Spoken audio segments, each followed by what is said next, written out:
So, good morning, everyone.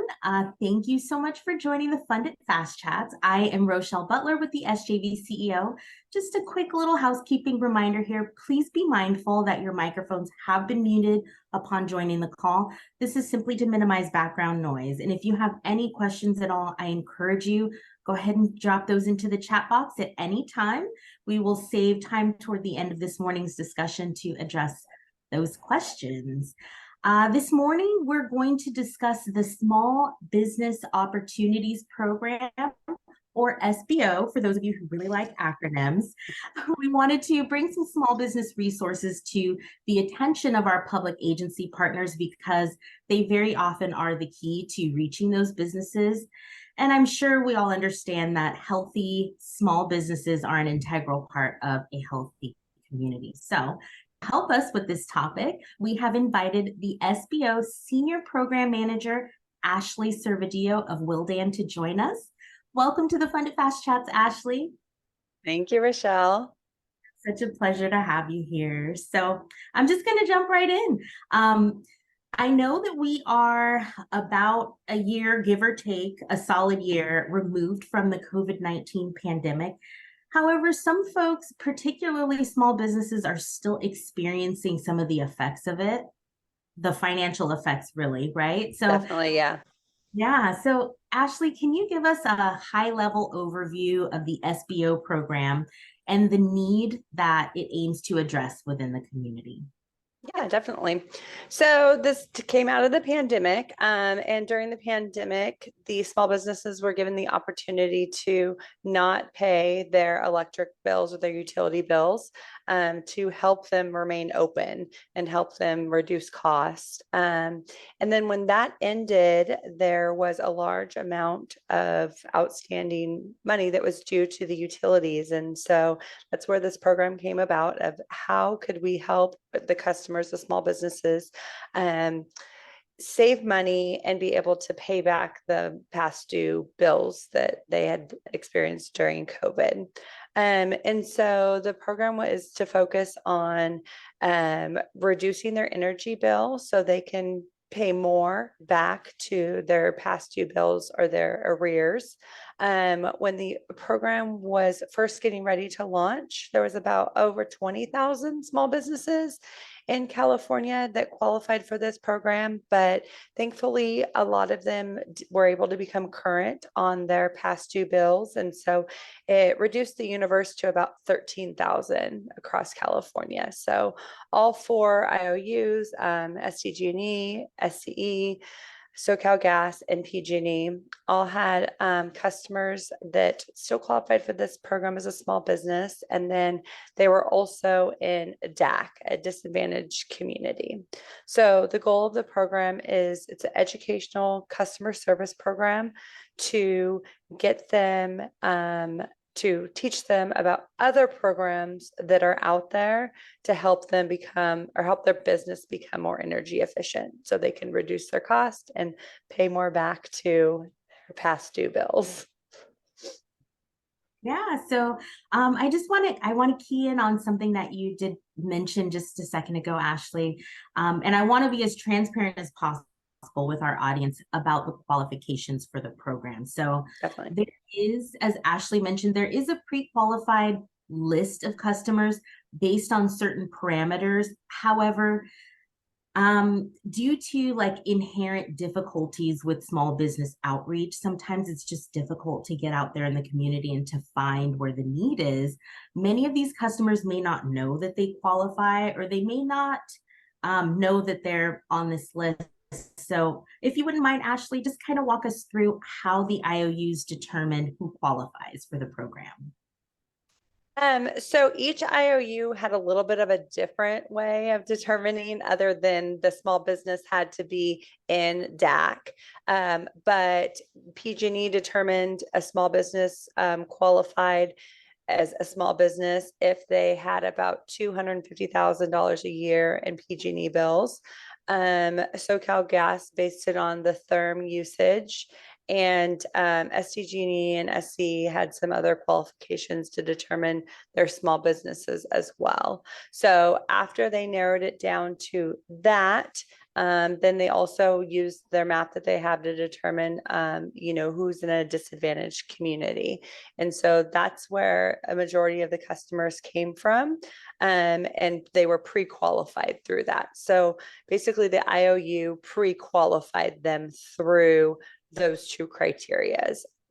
And let me back up. They also had to be part of the COVID payment plan during COVID. So, and have their utility bill in arrears during that time. So those were, I guess you would say, the three qualifications that they determined that they were qualified for this program.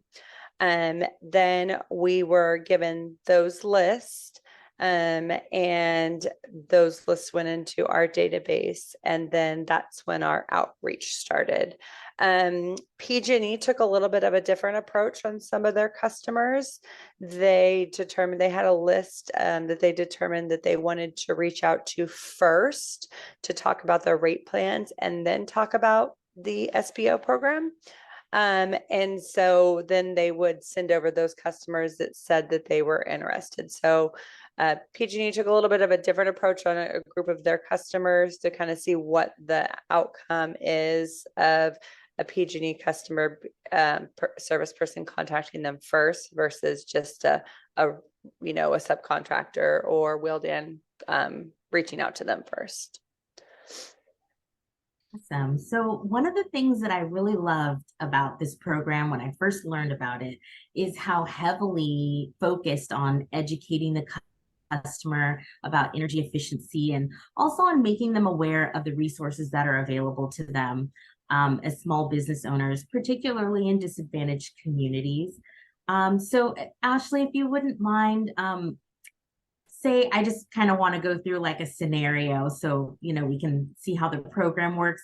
If say I had a small business, right, and my small business was on the COVID payment plan and also in a DAC, how would I go about seeing if I qualify, if I'm on one of those lists, and also what can I expect from the process? Okay, great questions.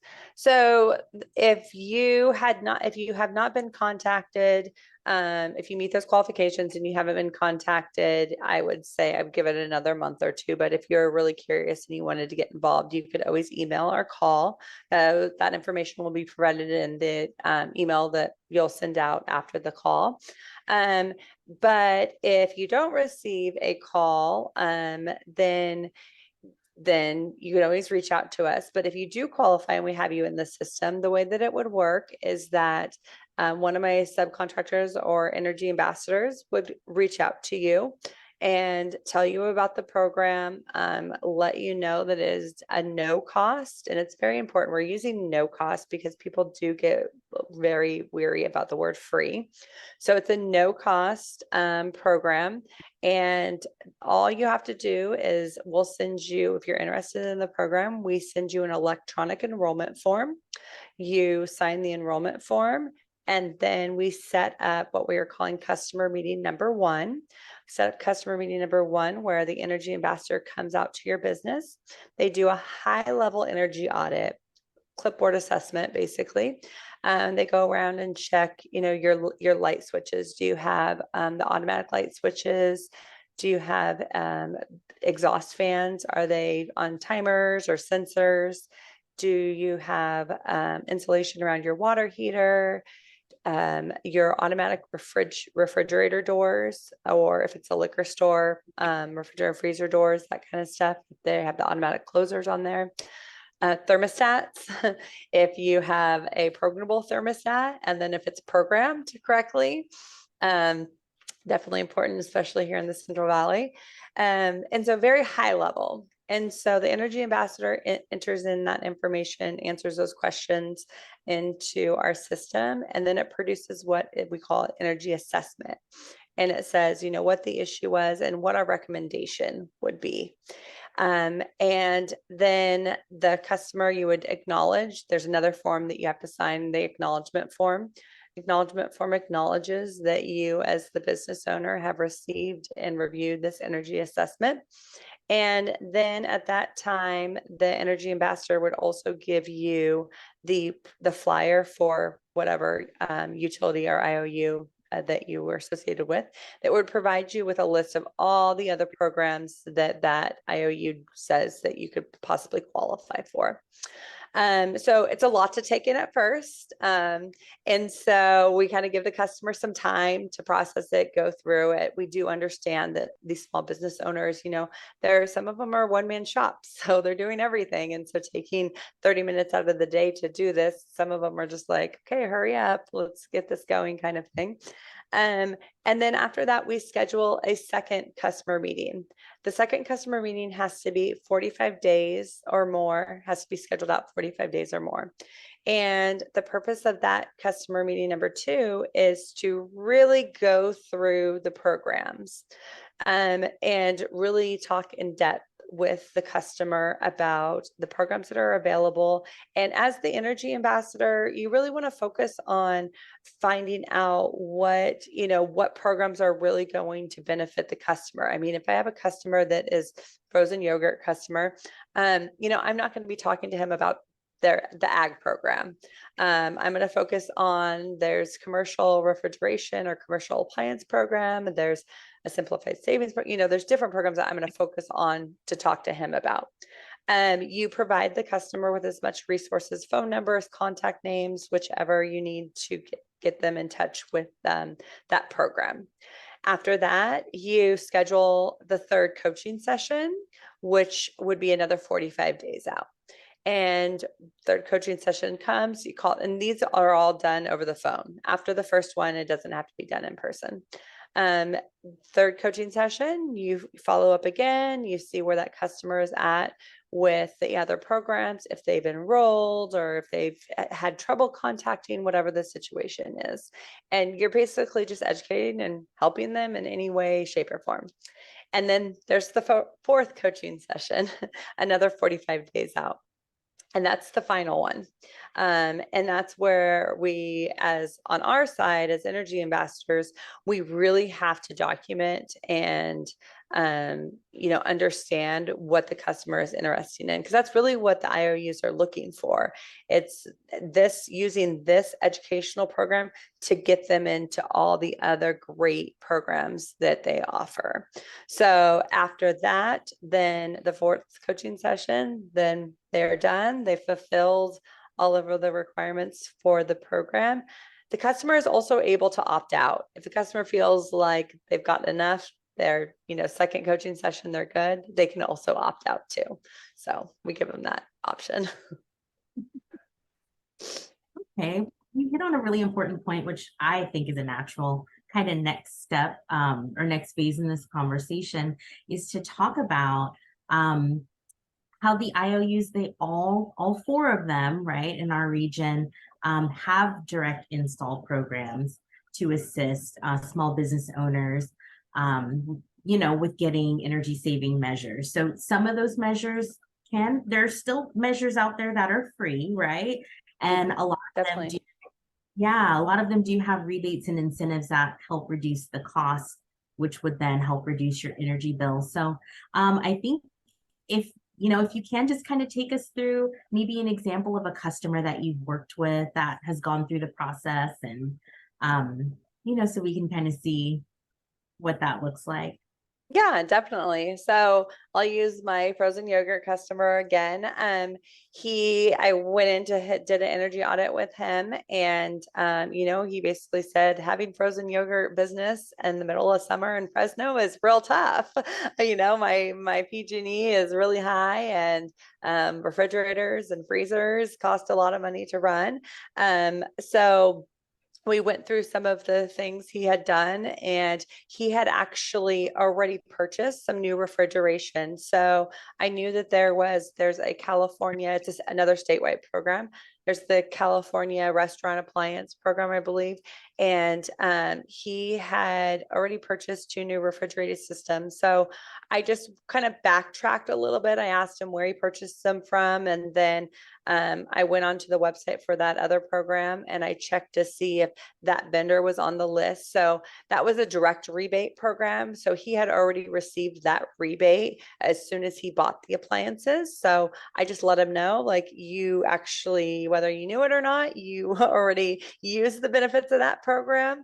And so I did that, and then also told him about the simplified savings program, where he did have one little refrigerator in the corner of the store that provided drinks, and it didn't have an automatic closer on it. So he could use the Simple Life Savings program to get an automatic door closer. And then he also did not have an automatic or a sensored light switch in the bathroom for the fan too. So just stuff like that. And so really we talked through it. We walked through different options. He was also really interested in the financing. So I know for sure PG&E offers 0% financing. I don't know off the top of my head with the other IOUs, but and so you just have to be a customer for at least a year to qualify for that. And so I let him know about that as well. And I actually have my third coaching session with him at the end of the month to follow up to see where he's at with that stuff. So I love to hear those success stories. Yeah. It was, and I just want to talk really quick on like some of the challenges of that, when that was the first one that I had went out and done, because I told myself as the program manager, it's like, in order for me to train my energy ambassadors, like I have to go out and do this so I can fully understand what I'm doing. And I do have to tell you, the first challenge was, the data that we got from the IOUs doesn't always match the business data, or the business name. So, his email was a plumbing address or email address. It was his personal name, and then I show up to the address and it's a frozen yogurt place. So I was totally caught off guard by that. And that's been a common thing across the board with a lot of our small businesses in California, and then unfortunately the big downfall is there's been a lot of businesses that have closed and went out of business. And so we're experiencing that as well. Well, that's really good. Kind of, I don't want to say cautionary tale, but and I would like to encourage, our local government partners to encourage, their small businesses to reach out, because maybe they haven't been contacted. Like you said, there could be a miscommunication there. Maybe contact information hasn't been updated, or, there could be a lot of things in between them and getting in touch with your team, Ashleigh. So thank you so much for that. Yes, of course. Yeah, I'm going to go ahead and wrap us up. I don't see any questions coming through, so that's what we have for everyone this morning. So thank you again, everyone, for joining us. Also, very special thank you to Ashleigh for being with us this morning. So it was a really nice. Thank you. Yeah, and so it's so much fun working with you guys. Yes, and likewise. Reminder for everyone, please, as Ashleigh alluded to earlier in the conversation, look out for that follow-up email. It's going to go out later on today. We have a ton of resources for non-residential and for small business customers statewide. So if you're in PG&E territory, gas company, Edison, or SDG&E, there's resources in there for you, so you won't want to miss that. That email will also have a link to the recording of this Funded Fast Chats, just in case you weren't able to be with us this morning. And just a reminder, you can find all of our recordings for the Funded Fast Chats either through our website at sjvceo.com or by going directly to our YouTube page. Don't forget to like and subscribe. The Funded Fast Chats will be back next month on September 12th. We will be discussing EV charging programs with a very special guest, so I hope to see everyone there. And I hope you have a great week. Until next time. Bye, everyone. Thank you. Bye.